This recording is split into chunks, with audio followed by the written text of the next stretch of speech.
Yes, welcome back. Um, Today we're with our very special guest, um, independent scientist Leuren Moret, who is a radiation expert, but also an expert in the HARP, chemtrails, and electronic weapons systems area. Welcome, Leuren. Thank you, Alfred. Well, today we'll be covering a topic. I just checked online and Google, and there were 577 million articles online regarding Malaysia Airlines Flight 370. And I know that both of you and I have been in Kuala Lumpur. I myself have flown Malaysian Airlines and have met the president of that airline, or one of the former presidents, and a little bit about what's going on there.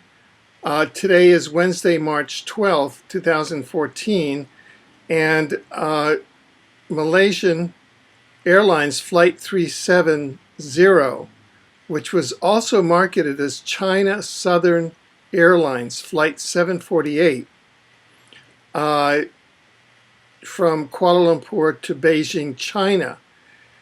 On March 8th, 2014, the Malaysian Airlines Boeing 777-200ER operating the flight disappeared with 227 passengers of 15 nationalities and 12 crew on board, with its last contact with air control less than an hour after takeoff. And as of today, I went online and found one of these articles that said the 10 top conspiracy theories of what occurred to Flight 370. And I know that you and I have been corresponding back and forth on various aspects of this flight. And so in this exclusive program, we'll be looking at the how, by what means or by what weapons, the who did it, and the motive, the why, who, what, when, where, and why. And so I'd like to first, though,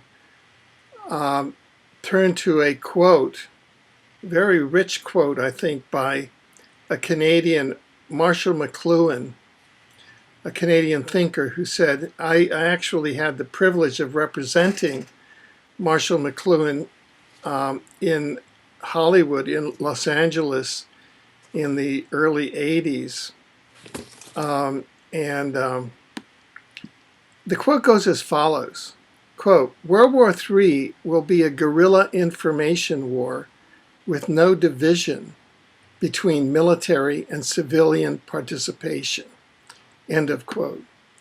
From what we've discovered so far about what occurred around and to Flight 370 of Malaysian Airlines, how does that quote stack up? It's very consistent with the developmental history of what I believe is the exotic weapon that was probably used on this plane. And I'd like to just read a quote by General Curtis LeMay, who was on the Joint Chiefs and was involved in the planning and execution of the John F. Kennedy assassination. He said, quote, there are no innocent civilians. It is their government, and you are fighting a people. You are not trying to fight an armed force anymore. So it doesn't bother me so much to be killing the so-called innocent bystanders. And he said that in 1989 in the book called The Rise of American Air Power, The Creation of Armageddon. We are in Armageddon now. And Curtis LeMay also started the RAND Corporation, which was the separation of the developmental stages and production of these weapons by civilian contractors separated from the Pentagon and military responsibility. So by passing on the development and responsibility and everything to civilian contractors, the U.S. government and the Pentagon were no longer responsible. They just had to hand out the money, and the civilian contractors created these things and did the media releases and the media promotion of these weapons. The civilians, the fate of civilians, the involvement, the victimization, and whatever, the destruction of the civilian base did not matter. It was irrelevant. In a book called Soldiers of Reason, the Rand Corporation and the Rise of the American Empire, that is the roots, that is the agenda of the Rand Corporation and the U.S. government in developing all kinds of exotic weapons. And the Rocketdyne facility in Los Angeles, in Santa Susana, was developing X-ray weapons for space. This was probably one of their products. It was probably an X-ray weapon which has no visible light that it releases. That facility at Santa Susana, as Curtis LeMay said, the civilian population is irrelevant. Even about his own countrymen. That facility illegally ran a research reactor for 10 years and poisoned all the groundwater with fresh fission products, which caused deaths and rare cancers in the children and babies and even adults in that area. And Dr. Chris Busby was their expert witness on radiation. He discovered these short half-life radioactive fission products in the groundwater, and they indicated that they were still illegally operating that reactor because the Nuclear Regulatory Commission had revoked their license to operate it 10 years before. Rocketdyne was informed of this discovery and quietly and immediately settled out of court with the 30 or 50 parents and children involved for $250 million. And Dr. Busby told me the reason that they settled out of court immediately is because they poisoned the entire city of Los Angeles. Everyone in Los Angeles was exposed to those experiments. Now, taking that background and that weapons research and looking at the first of our questions, which is the how, the day before the March 8th disappearance of Flight 370, we have a top-tier press release from the U.S. Navy. We'll be putting this in the article that accompanies this interview, which if people go to the video description, in the video they'll be able to link to it, in which a new weapon system is discussed. And it says, Navy will deploy its first directed energy weapon to the fleet, laser weapon system.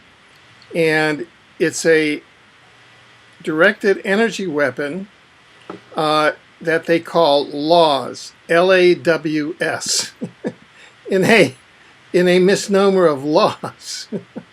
They always like those anniversaries and acronyms, and Yeah. they're humorous, they think. Yeah, so let's just look at this coincidence that The day before, on March 7th, the U.S. Navy announces laws, the Navy's laser weapons system, and it's the first directed energy weapon system in the Navy fleet. And on March 8th, we have, from what your preliminary research has indicated, the downing of an aircraft, and we'll go through all of that evidence that could very well have been downed by a law's weapons blast. And so this would almost be like a product demonstration. First, you take a press release and you release it on the 7th, and then on the 8th, poof, you demonstrate the product. Could you, because you've gone in this extensively and you have witness statements and you have all sorts of statements that cover, and you've looked at what the Vietnamese said and what the Chinese have said, and then what the Malaysians say and what the US say. So could you kind of walk us through that? Sure. When the first news outlets reported that this plane was missing, almost immediately in the mainstream news, the Vietnamese were saying. So, walk us through exactly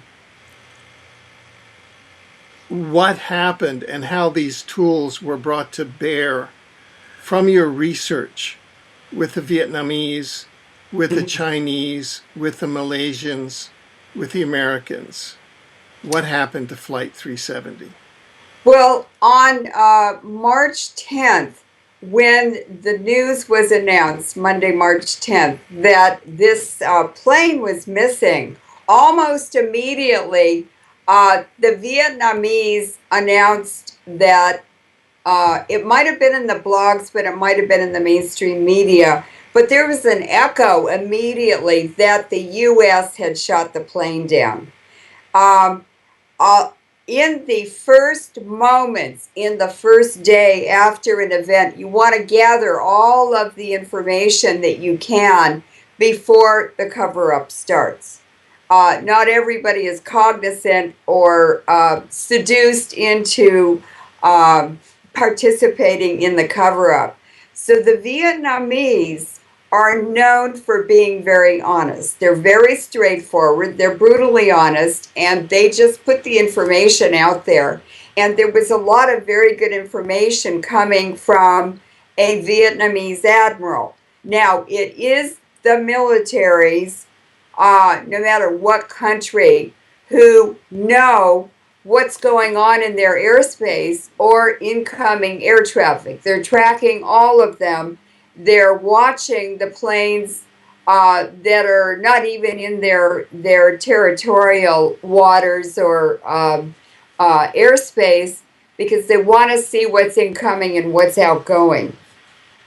So I knew immediately that the Vietnamese knew what had happened in real time. And over time, over the past 3 or 4 days, that has proven to be true. The Vietnamese have been consistently correct and honest about what happened. They found the first wreckage from the plane, the tail section and a cabin door. And I think there might have been a few other things. And they also found the 2 oil slicks.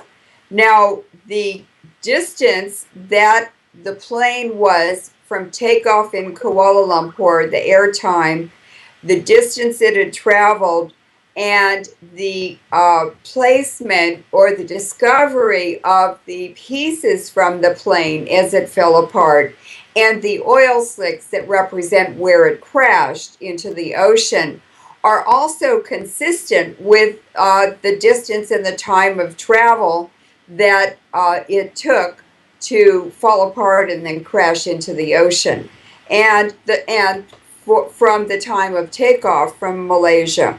So I trusted that, and I trusted that first echo that came out that the U.S. had shot it down.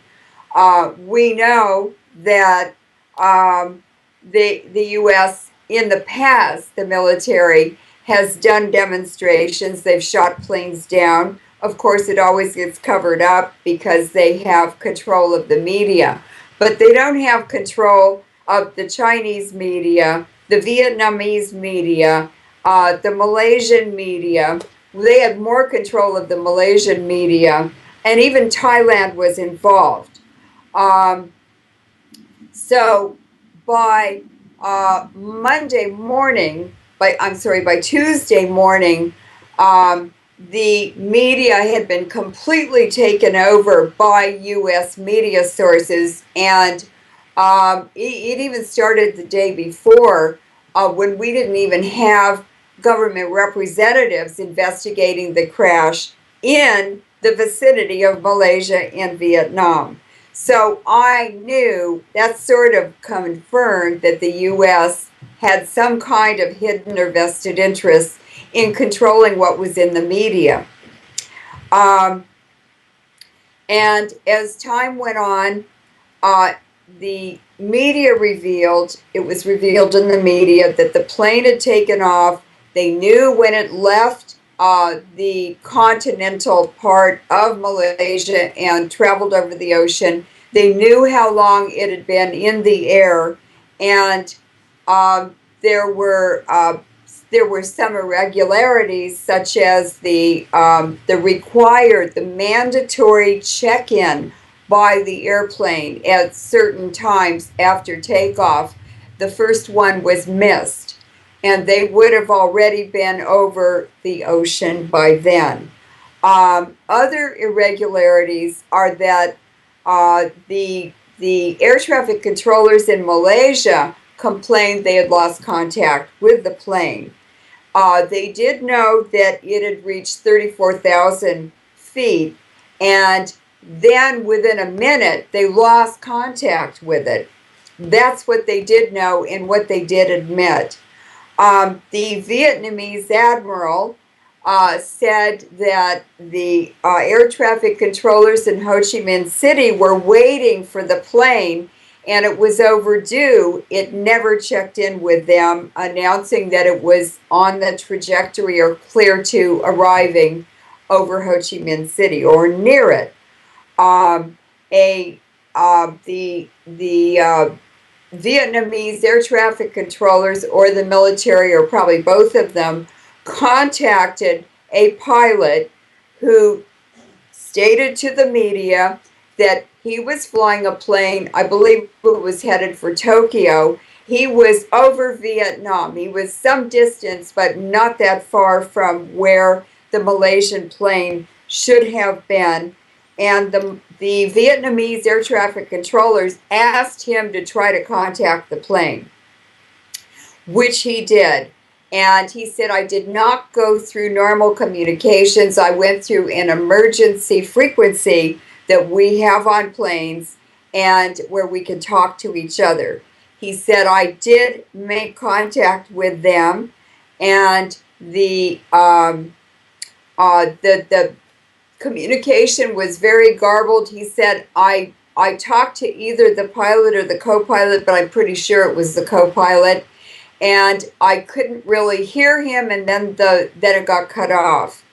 Now, what I think is that as soon as they reached 34,000 feet, and they were still climbing, but they had reached their very close to their desired altitude, I believe that is when this disaster in the air occurred, because there was no more communication with them at all after that. And apparently today or yesterday in the media, they said, the air traffic controllers said, yes, it was all normal when we said good night. The pilot said good night. Now, we'll go to some of the other things, but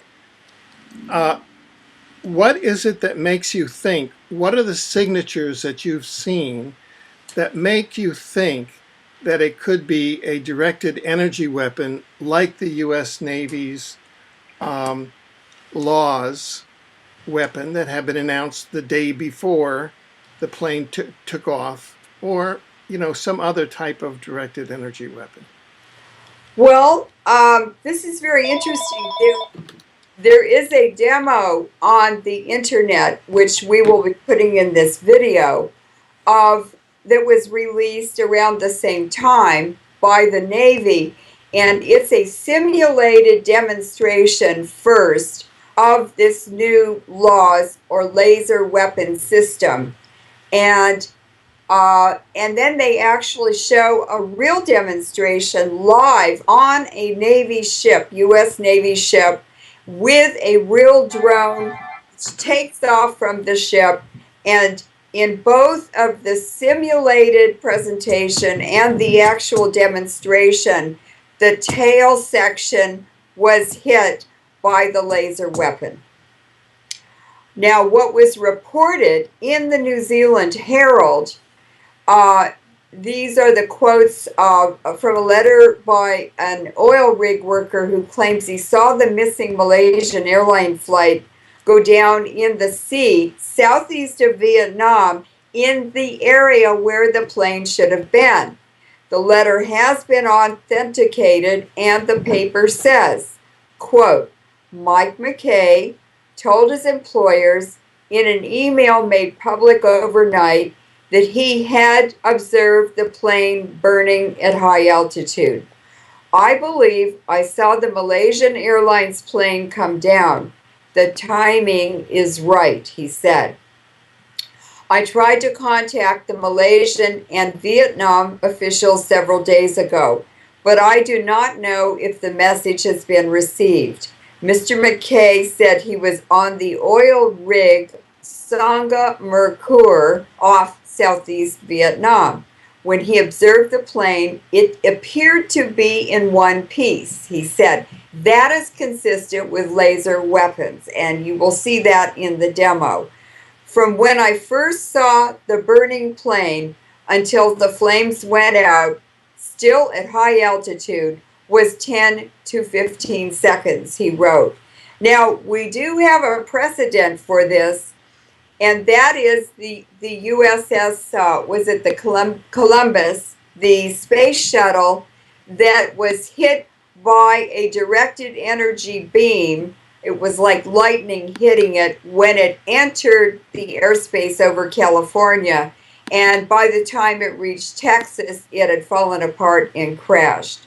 Same deal. They are not just doing it to civilian planes or military demonstrations. They actually did it to the space shuttle. So we have some we do have some precedents already for this. Other things that indicate that this was a laser weapon. Let's see. Well, first of all, the Navy announced on March 7th that they had this new weapon, and of course they always have to demonstrate it. They have to blow their horns and show off.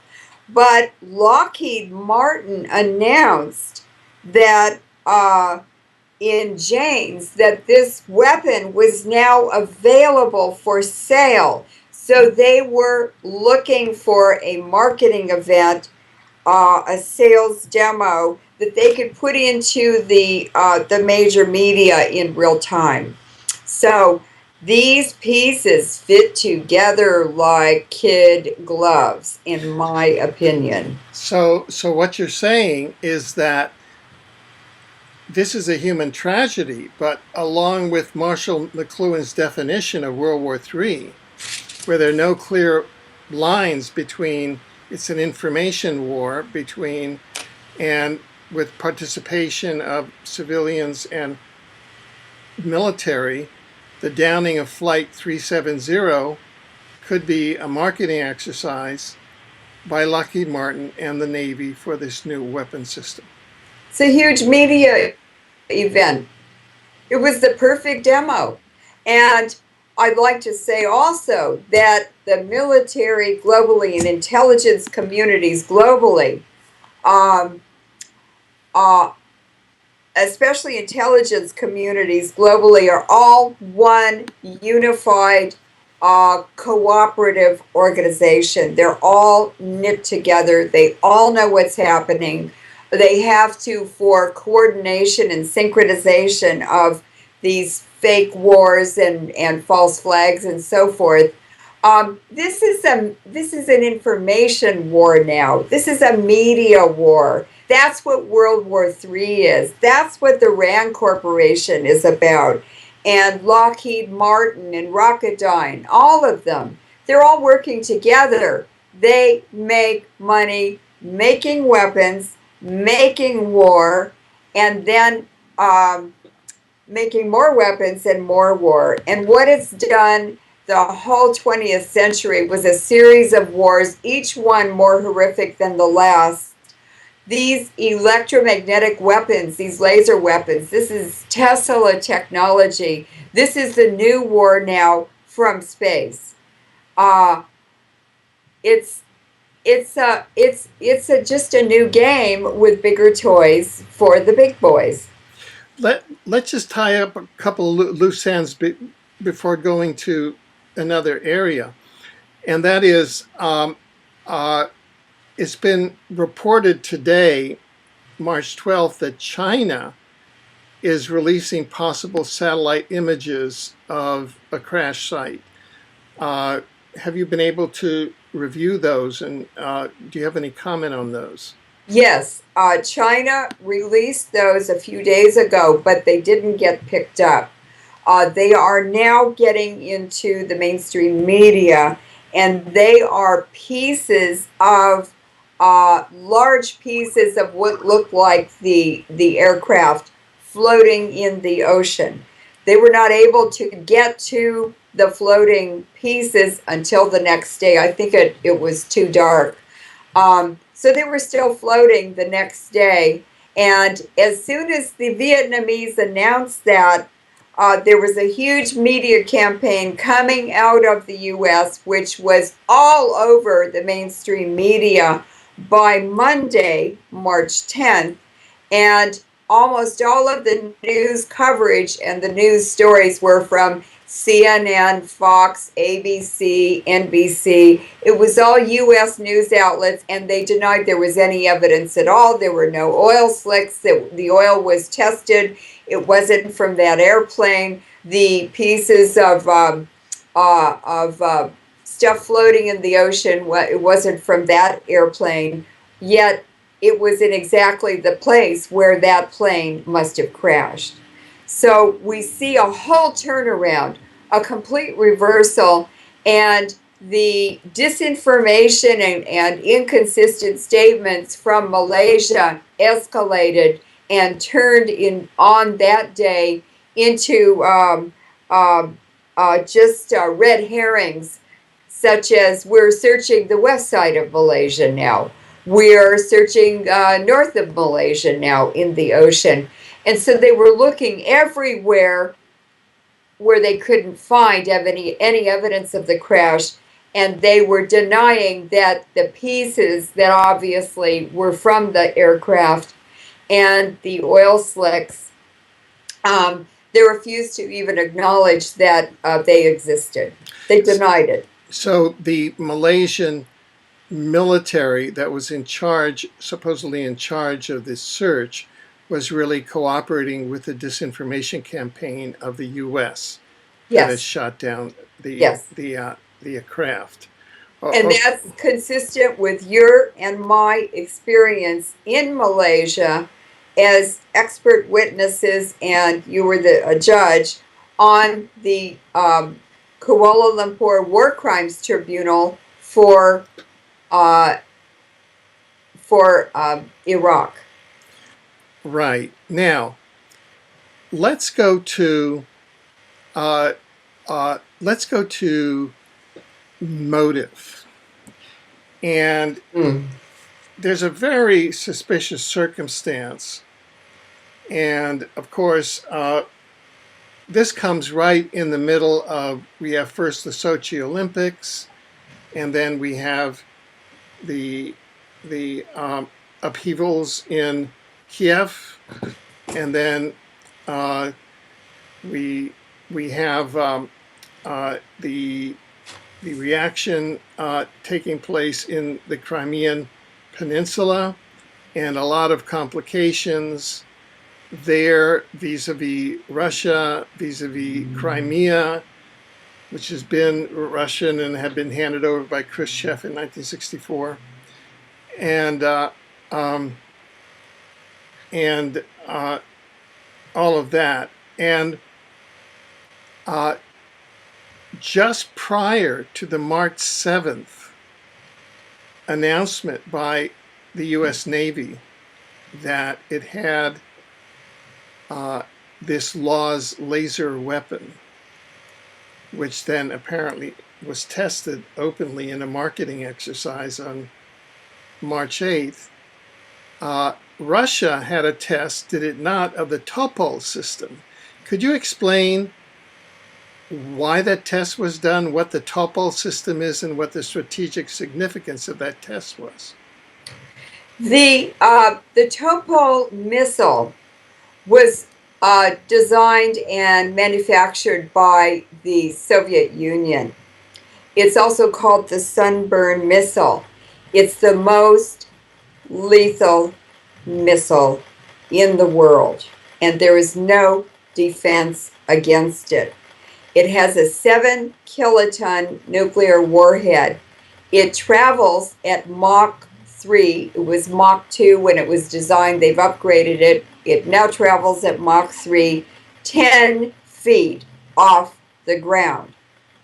And the Chinese and the Russians have made sure that all the enemies of the U.S., all the countries that the U.S. considered to be their enemy, Vietnam, I'm not sure if Venezuela has it, but many of the countries in the Middle East have it, and they're all pointed at Tel Aviv.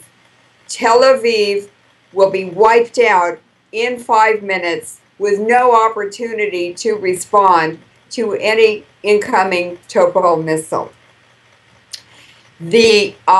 All of the navies in the world, many of them participated in an exercise off of Taiwan about 2 or 3 years ago. And the Chinese took a ship out into the ocean to do a demonstration for the visiting navies from different countries who were observing this demonstration.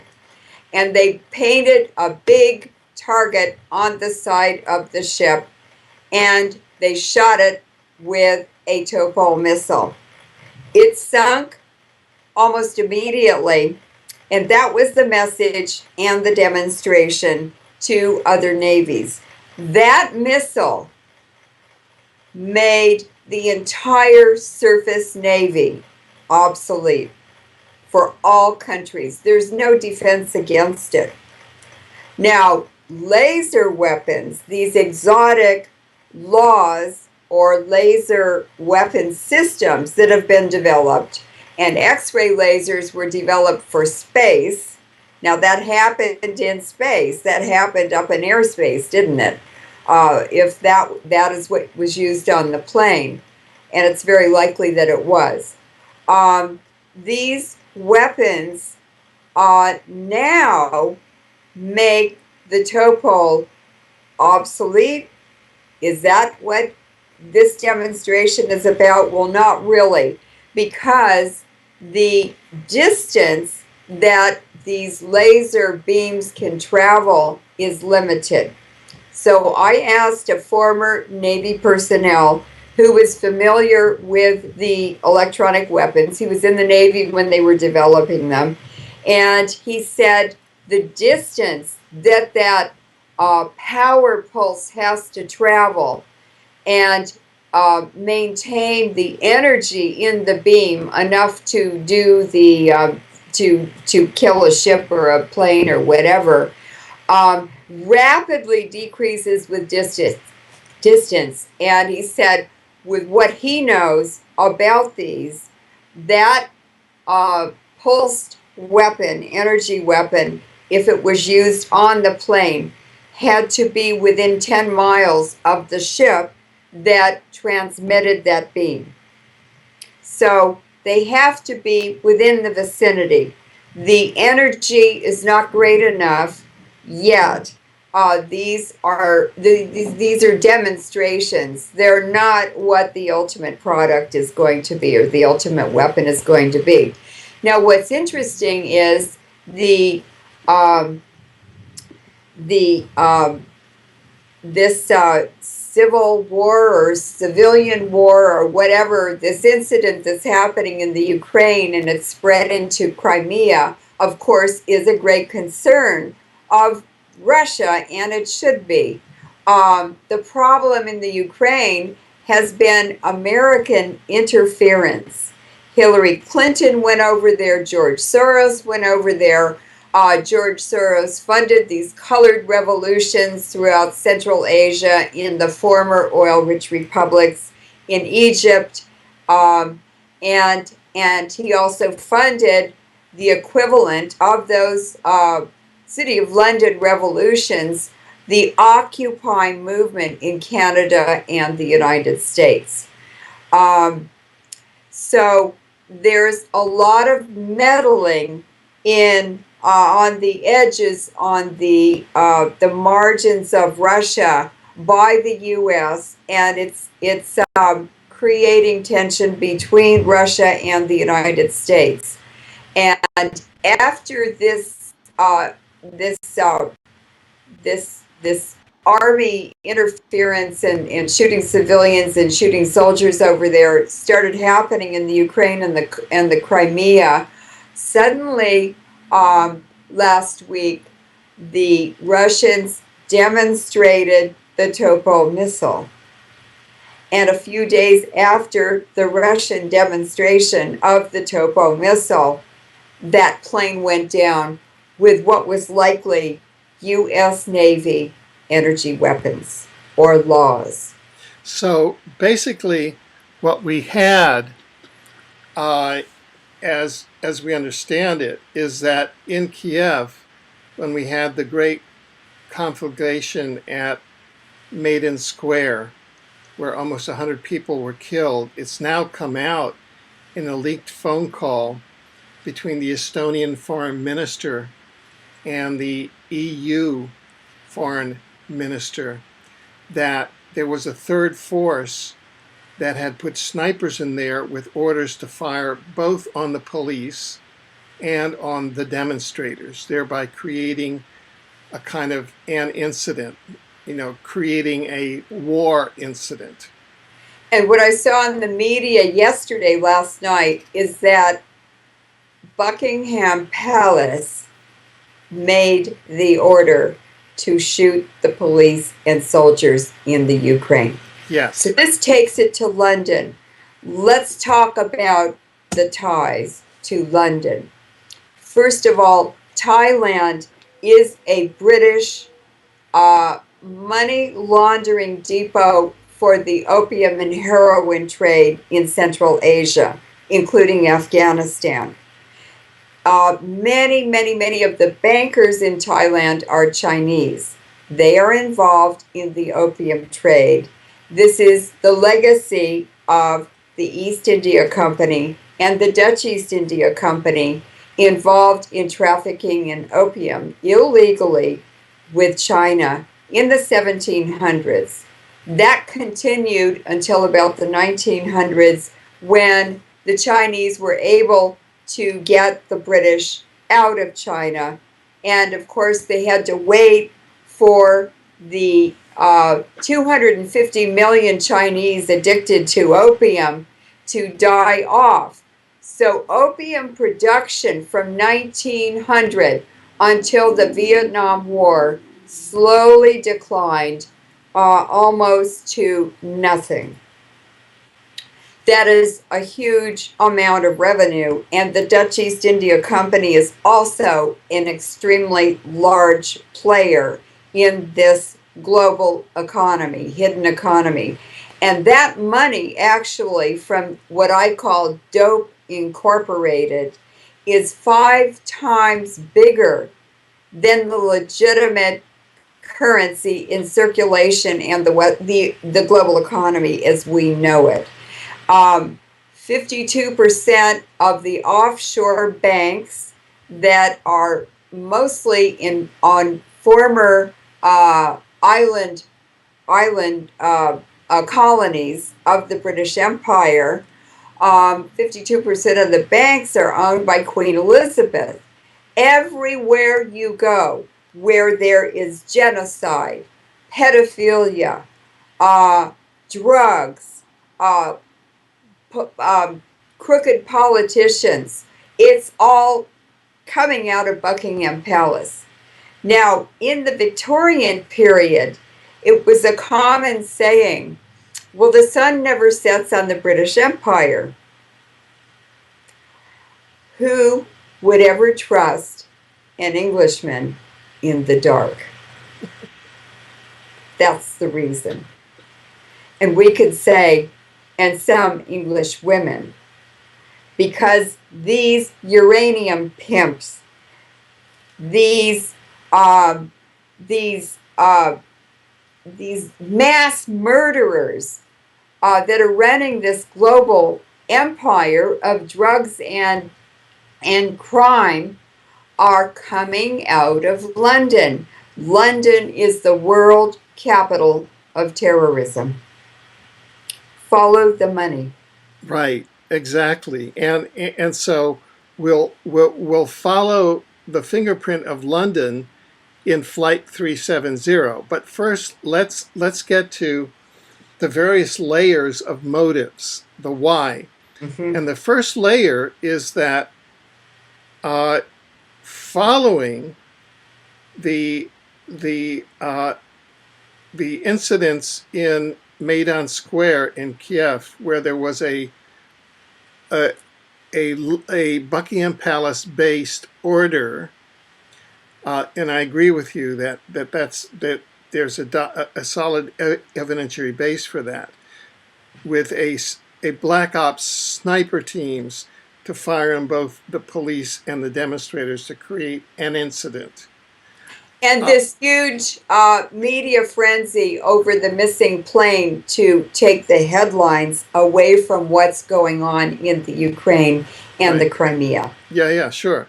Now, following that, then, Putin and Russia do the test of the Topol. Yes. So now the U.S., the Navy, comes back with a product demonstration. Yes. And a public test of LAWS, the Laser Weapons System, which comes on March 7th and 8th with the mega press release. Yes. And then the downing of Flight 370. Yes. By the U.S. Navy, which is an answer to Russia and the Topol. It says, oh, you have the Topol? Well, we have LAWS. So that's one level of motive. Yes.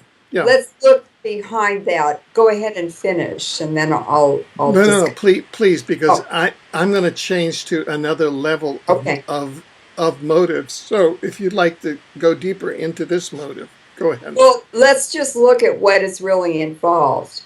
The Topol missile has a range of 2,000 or 3,000 miles.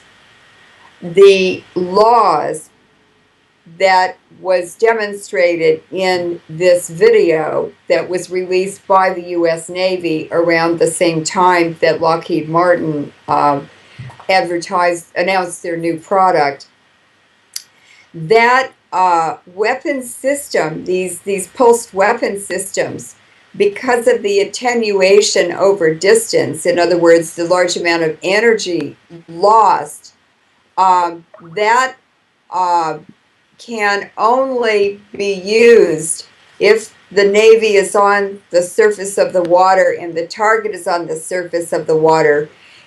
It only has a range of 15 miles because these are line of sight energy beams. And the over the horizon effect means that the target is out of sight. It's over the horizon and not available to be targeted after 15 miles from the Navy ship that it's sitting on, the weapon system is on. With a target in the air, you have to mathematically calculate, and we did that before this interview, what is the scientific limitations, what are the constraints on how far an object can be from the Navy ship how far can that object be in the air, a plane, for instance. And that would be about 10 miles. So there had to be a Navy ship sitting right under that airplane to take it down. So that's a piece of evidence that can be followed and investigated. And of course, Vietnam and the militaries around that region already know exactly what did it, where it was located, how they did it, and when the plane crashed. But the topol is a much more lethal weapon with a much longer range than what the U.S. is demonstrating as a prototype. It's a paper tiger right now. However, over time, that will be developed into a much more lethal weapon, and I think it will probably be up in space as well. I know they plan to put them in space. Right, and we should mention that there is mention by theorists or going into various hypotheses that there are other hypotheses about weapons that may have been used, ranging from HARP to a new thing called a dreadnought in the sky. I don't know whether that's a real weapon or not, but from the signatures, it seems to be a directed energy weapon. It does, and when you watch the simulated demonstration and then the actual demonstration on board the Navy ship, it really does. The profile of what was demonstrated live fits the it fits the description of what we see in the video and the description of observations by people, for instance, the oil rig worker and the Navy admiral about what happened. So there is evidence that from observation that that is a possible and likely scenario. Right. Now, let's go to some of the other levels of possible motive. You had mentioned, quote, that there were people on Flight 370 that related to, quote, a car that runs on air. Could you talk more about that? I investigated that, and what I discovered is that the 20 workers for a chip company, an electronic chip company based in Austin, Texas, 20 people were on board that plane, and they were the engineers and the quality control officers who examine the chips and test them before they announce that they're ready to be baked in the production line. And they're highly skilled, they're very well trained. Half of them were Chinese and half of them were Malaysian, because the chip company has facilities where they manufacture them in China and in Malaysia. And those chips are used in electric cars, as well as computers and controlling systems and industry, and so forth and so on. So when that plane went down, with those 20 highly skilled workers, that has a really big impact on production and on manufacturing for that producer. So that would impact that company, and possibly benefit competitors. So that's one aspect.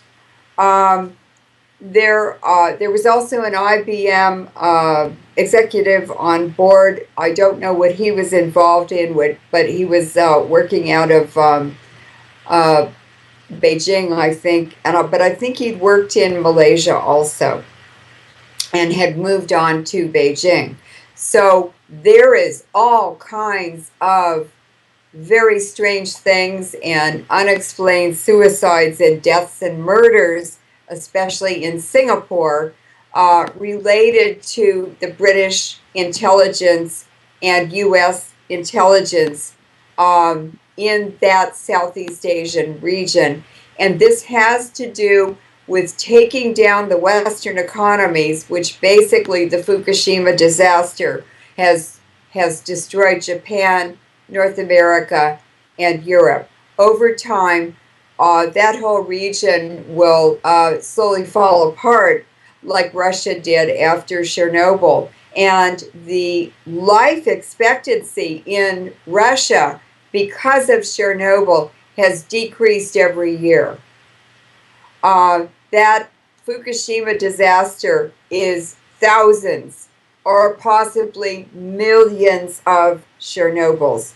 It has poisoned the entire Pacific Ocean, and that poison is carried into the Atlantic circulation. So basically, they've poisoned all the oceans of the world.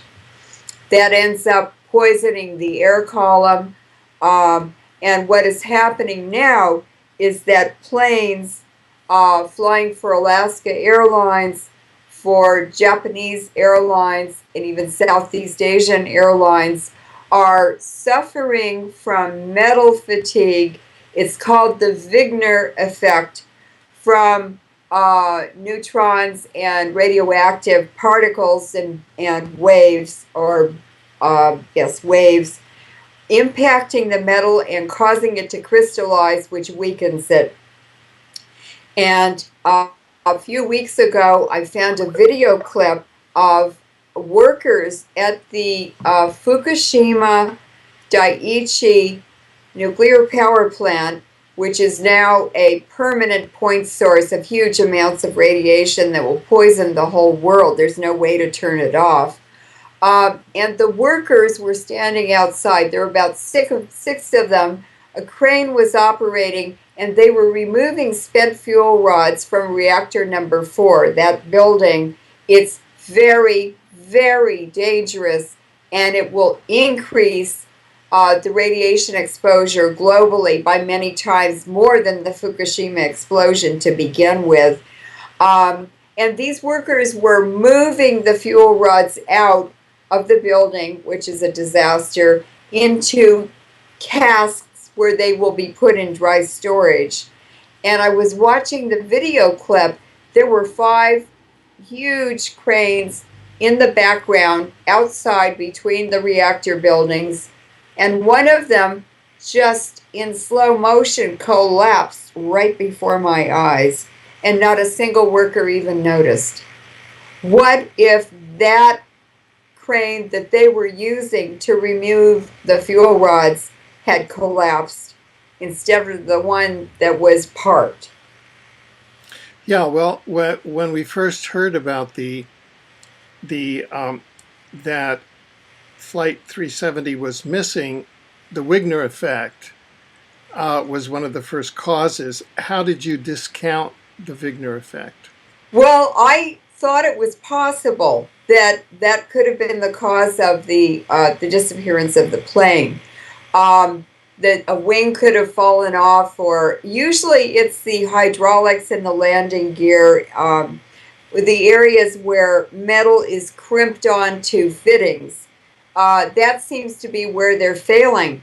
But in the last few weeks, 3 fighter jets in Okinawa landing at the Kadena base, and you and I have stood there at Kadena base and watched CIA executive jets unmarked taking off and landing from that base. It's right in the middle of Okinawa. Anyway, 3 fighter jets lost their windshields while they were flying, and the pilots had to land the planes without a windshield. They're in pressurized suits, so they're somewhat, protected. They were able to land safely, but other things can happen that where the pilot would not have time to eject or be able to land the plane. So then on Monday, it was in the news that a JAL, Japanese airline, was flying from Japan to the west coast of North America, and it had to make an emergency landing in Honolulu because of loss of oil in the oil pressure in one of the engines. And what we're going to see is the infrastructure of the whole planet slowly fall apart because of metal fatigue. And of course, this is all planned by the City of London financiers because they're changing the whole planet. It's called transhumanism. They will be building a whole new infrastructure that gives them control of everything. Right. So, and yeah, there's a whole separate program that we could do on that and on Yes. how chemtrails and HAARP have been used to implant and chip practically the entire human population. So now that we know that the British are involved, there are a few other telltale signs or fingerprints. The passports, two of the passports that were carried onto the plane when it left, or they got through customs with it, with these passports, they managed to get onto the planes, two Iranians. They were stolen from European tourists in Thailand on an island that is a favorite resort area for Europeans and other visitors to Thailand a year and 2 years before this incident. The air traffic, the airports are much more strictly controlled in terms of intelligence and surveillance and so forth in Thailand. And also the police are extremely corrupt there. But it's more difficult to get onto a plane with false passports in Thailand than it is in Malaysia. And so they flew with their Iranian passports from Thailand to Malaysia, and then they switched passports to the fraudulent, the stolen passports, and managed to get on the plane. And my experience in the Malaysian airport, Kuala Lumpur, is that they're very lax there. So Thailand is British controlled or influenced. Malaysia is a former British colony. It's very corrupt. And Vietnam has had a different history and experience. And they are, just by nature, they're more direct and more honest. And they'll probably get wrecked too, but I don't think they'll ever let the Americans back into Vietnam. They're fed up with the warships landing in their ports by now. So now another thing that happened is on February 28th, one of the only, I think she was the only female CEO of a Bitcoin company. This is an alternative currency that can be transferred around the world to different accounts without any fees. It's an alternative economy or currency. And this young woman, 28 years old, named Autumn Radke, started out in London working for Branson, Sir Richard Branson, who started Virgin Airlines. And of course, he has a whole network of businesses now. So he hired her when she was 22, and he moved her around different companies that he owned. until she was hired by, and he could have been involved in this Bitcoin company too. She was hired by a company a year ago in Singapore. She relocated to Singapore, and 4 months ago, she knew she was in trouble. The company was not doing very well. The sales she had expected to make, the business she expected um, to build in Southeast Asia did not happen. Of course, Bitcoin was being attacked under the covers by the London financiers. And on February 28th, she was found dead on the ground outside of her apartment building. Now, that day, February 28th, is the day that I believe it was Thailand and Vietnam announced that Bitcoin was illegal in those countries and warned their citizens not to invest in them. So that must have been two of her big targets for marketing and so forth. But it was also the turning point, her death, for the beginning of the fall of Bitcoin. And we will see a cascade over time where company after company and the confidence of the public, because this is all based on trust and confidence in the viability of this alternative economy. I think it killed Bitcoin. I believe that's what it did, and that would directly benefit the international financiers.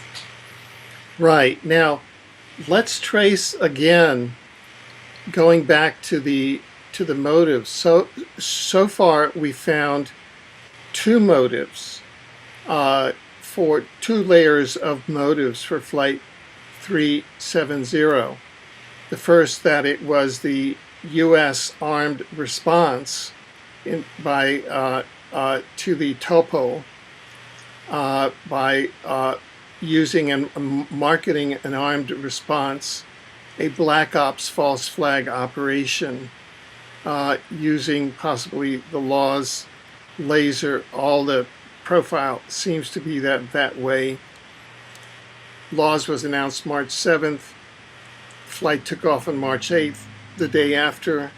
And you have the fight between the Chinese and the Vietnamese information, and the American and the Malaysian information, clearly operating around a false flag. The second was that there were 20 employees of a major chip manufacturer who were on their way to China, but that would disrupt U.S. operations, right? Or It would Chinese, disrupt the operations of one company. one company. Now, let's get to a third area of possible motive, and this is something that occurred to me, and I know that I spoke to you prior to the broadcast because I really wanted to get a reality check on whether or not this is an area. And so we'll just put it out on the table and see what your response is. And that is that in 2007, I actually met the president of Malaysia Airlines, the then president, and sat with him, and sat with the former Prime Minister of Malaysia, Tun Dr. Mahathir bin Mohamad, at a luncheon in Kuala Lumpur. And the purpose of that luncheon was for sponsorship around the Kuala Lumpur War Crimes Tribunal, of which I'd been newly appointed as a judge. Of course, Malaysia Airlines, and along with a large part of the corporate structure, virtually all of the foreign embassies, with the exception of the United States, and I witnessed this because I attended the fundraising dinner, were patrons and supporters of the Kuala Lumpur War Crimes Tribunal, which was led by Tun Mahathir. So the Prime Minister of Malaysia was there, and he contributed $1 million to the tribunal. Now, so there was a very large both political network and corporate network behind the work of the tribunal.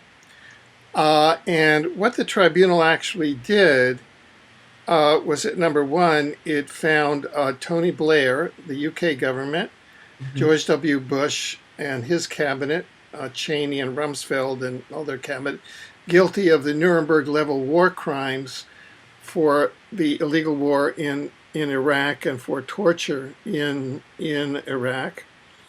And then in 2013, it found Israel. It was the first time in recorded history that Israel had been adjudged a war criminal for war crimes for its ethnic cleansing of Palestine starting in 1948, where 1.5 million Palestinians were ethnically cleansed and either murdered, genocided, or they had to leave the country. So this was for genocide.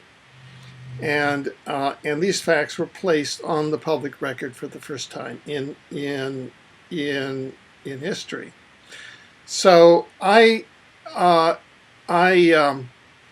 then speculated that an additional motive was that the parties behind, the ones who really pull the strings behind the U.S. Navy, that is, who runs Washington? Well, it's the City of London. We all know that the U.S. president is an employee of the Queen, and you just have to go back and look at the Bushes and look at Clinton, and they're all in the bloodline of the Queen, and they basically work for the UK monarchy, even though in name the US had a revolution. And that the motive was City of London bankers and Israel payback for Dr. Mahathir's and his political and corporate network finding of Israel as a major war criminal in Palestine starting in 1948, and that finding was in 2013. And of course, for finding the Bushes and the U.S. war in Iraq. We also found that torture in Afghanistan and torture in Guantanamo as war crimes. So that this was a way to like come in and completely, demolish Malaysian Airlines. The president, I looked at the board of Malaysian Airlines. They're like, they and that Dr. Mahathir's had really roped in the entire political and corporate structure, and now the U.S. Navy comes and just shoots down its plane as payback for what the tribunal did. And I wanted to ask you whether you thought that this was a credible hypothesis, or was it just some kind of loose conspiracy theory? You're spot on, Alfred, and let me explain why. MI6 runs the intelligence network around the world. Queen Elizabeth is their gangster in tiaras.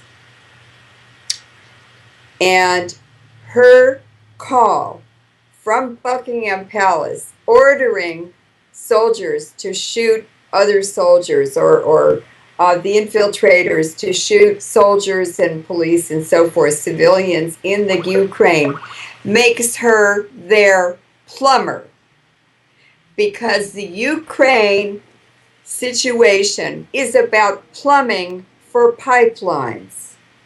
And they have pipelines in different parts of the Middle East and Central Asia. Tony Blair is now their salesman to sell oil contracts for the Iraq oil fields, which the U.S. now has over 1 million medically disabled soldiers from serving in Iraq and being poisoned with the Queen's uranium.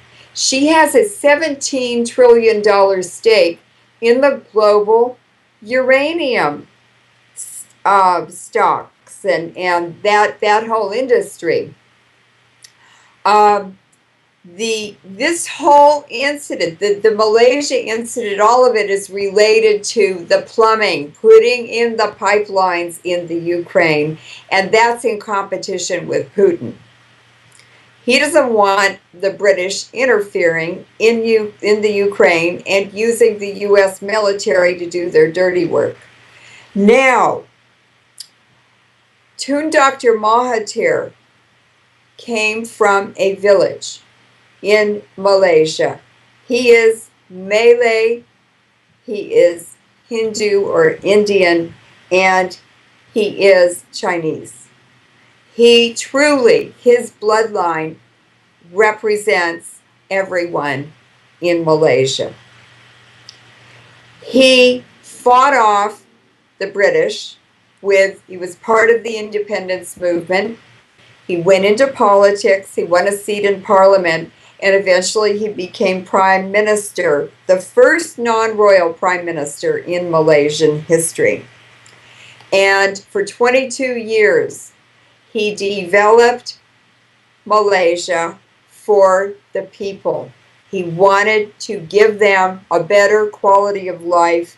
He wanted to develop a nice infrastructure for them, and he did a fabulous job.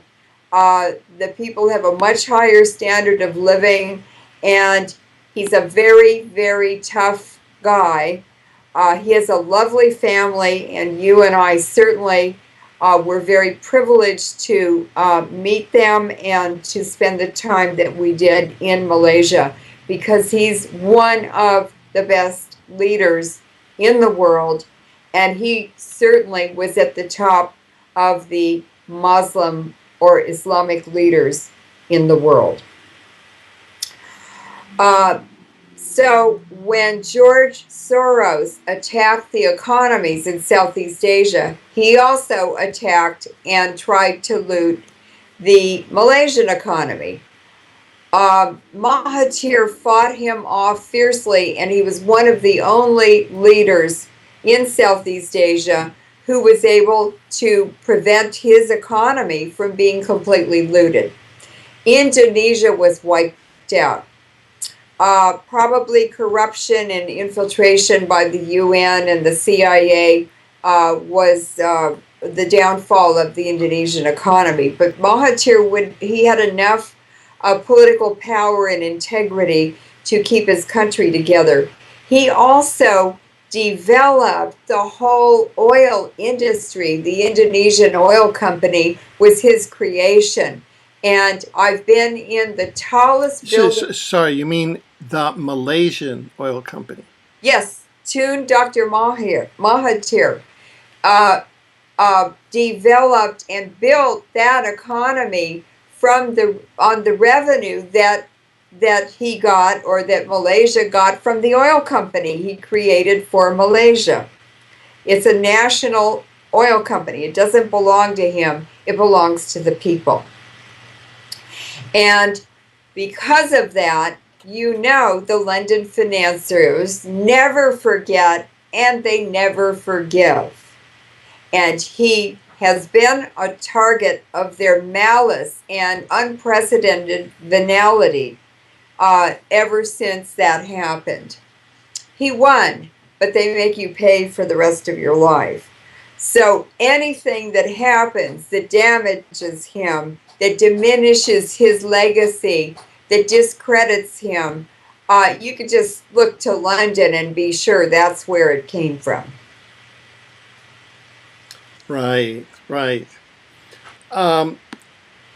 We're coming to the end of this segment, but I'm thinking, are there any overall observations that you'd like to share with our audience about this event, Flight 370.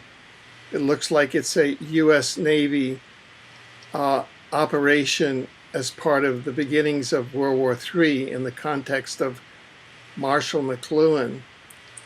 Are there any lessons that we should learn about this as we move forward through 2014, 2015, these years?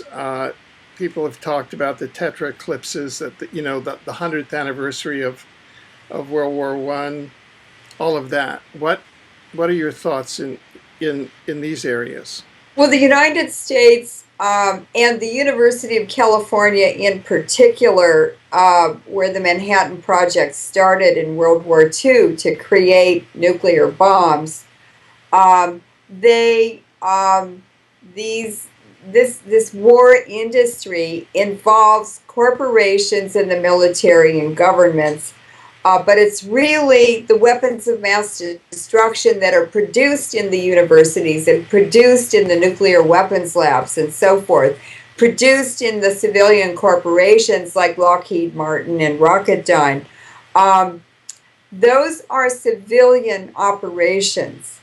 And the government agencies like the Department of Energy, it's 95% contractors. It's a way to pump money into the private sector. And this whole movement of transhumanism and what is happening globally now, where civilians are just part of the wallpaper on the battlefield and off the battlefield, is something that is going to get more and more severe. It is the financiers who make the money, they make the decisions, and the royal families who own most of the energy companies and the gas and oil companies, they work for the City of London financiers. The financiers put the royal families on the throne and keep them there.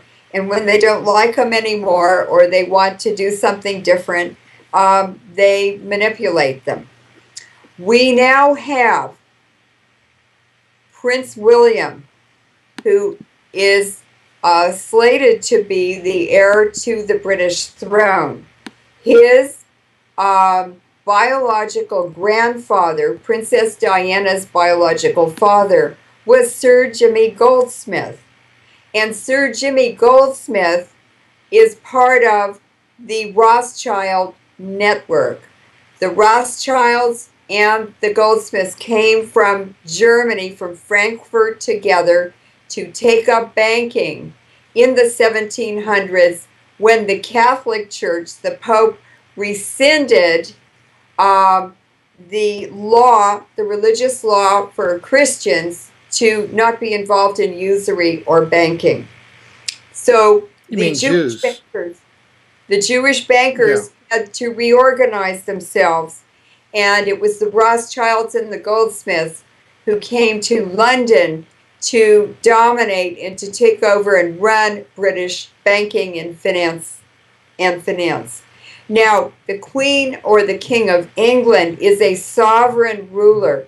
Queen Elizabeth owns personally, because she's a sovereign ruler, 12% of the land on this planet. So could you tell us more about Jimmy Goldsmith and his progeny? Yes. Sir Jimmy Goldsmith is part of the international bankers' financial cabal. And the Goldsmiths and the Rothschilds came to England to run British banking in the 1700s. It was at a time when the Pope rescinded a ban that had lasted over 1,000 years, 1,700 years, in the Christian church, that Christians could not be involved in usury or banking. And in the 1700s, the Pope reversed that order, that ban, that religious law, and allowed Christians to go into banking and usury. So the European Jews who ran the finances and banking go all the way back to the Roman Empire, the Egyptian Empire, the Mesopotamian Empire. These are old bloodlines of money lenders. And Sir Jimmy Goldsmith is one of them. He was one of them, very prominent one. And he actually is the biological father of Princess Diana. Her mother was involved with him in an affair for 22 years. And she looks like him, and she also looks like Jemima Khan, who is Jimmy Goldsmith's daughter by another wife. Through Jimmy Goldsmith and as the biological father of Princess Diana, Prince William, who is a successor to the British throne, is a goldsmith, although a hidden one. And he married Kate Middleton, whose mother's maiden name was Goldsmith. So now in this baby George, their new baby that was born last summer, the summer of 2013, he is a goldsmith on his mother's side and father's side. But the people of England and the rest of the world believe he is a Windsor. The Windsors are illegal monarchs in England. But the goldsmiths don't care. What they've done is captured the mineral rights and the property that Queen Elizabeth personally owns as the sovereign ruler of England. And they will mine this planet down to sea level in the next 100 years. They will destroy the entire biosphere. There is nothing to stop them except the common people. And I believe we can do that. Each person in his own way will find a way to resist that, to change it, to counter it, counterattack it, whatever. But people need the right information. And I believe that you and I, in the series of interviews that we have done, have provided the kind of information, the big picture that people need to know in order to put the compartmentalized pieces of the puzzle together in a meaningful way. People all know this. They just don't know how to connect the information they've been fed in little pieces.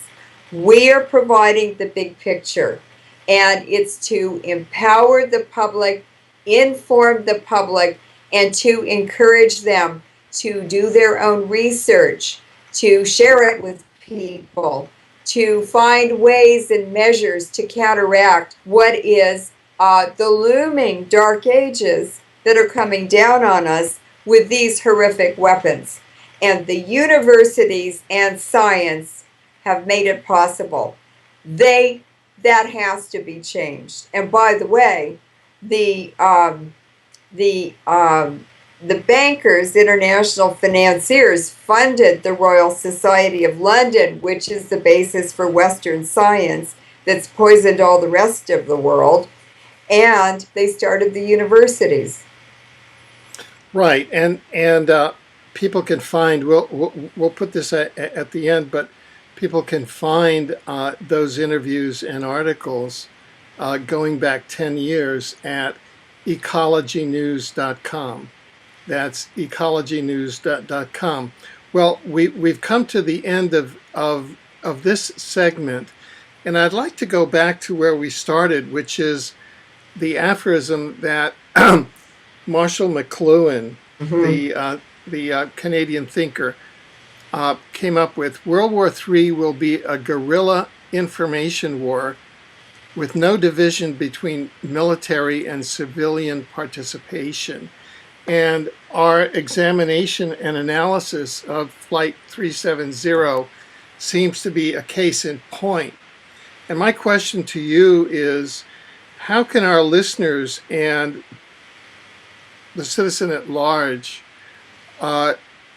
knowing that that's what we're entering, this guerrilla information war that melds military and civilians, how can they live through this and survive through this and thrive through this type of atmosphere? Well, the human spirit is mightier than any military, and when people want to do something, they've done amazing things.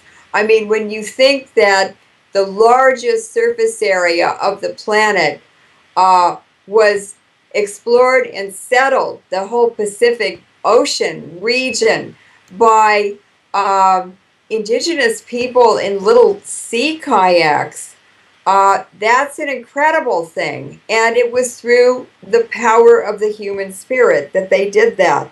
There are ways to counteract this. We need to break out of the paradigms, the memes, the disinformation, the false beliefs, and understand that the City of London financiers, they're just wicked gangsters in partnership with the US and other people, have totally fooled us.